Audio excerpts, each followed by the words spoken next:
This quick guide explains how to buy shares of Generation Essentials Group /The, a company focused on sustainable food ingredients listed on NASDAQ under the ticker TGE. This video is educational only and not financial advice.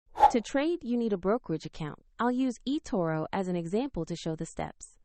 After registering, you'll verify your account, usually with an ID document, and then add funds to enable purchases. Use the platform search and type the ticker TGE to locate the Generation Essentials Group /the listing. Select the matching result to open the asset page. On the asset page, review the company summary and the price chart to confirm this is the correct Generation Essentials Group /the stock. Check the listing details and market information before proceeding. Click Invest, enter the amount you want to buy, review the order details, and confirm the trade. If the market is closed, the order may be queued, and if you lack sufficient funds, the platform will prompt you to deposit more before confirming. After the trade, your new position will appear in your portfolio for monitoring. There is a link to eToro in the description if you want to visit the platform and learn more.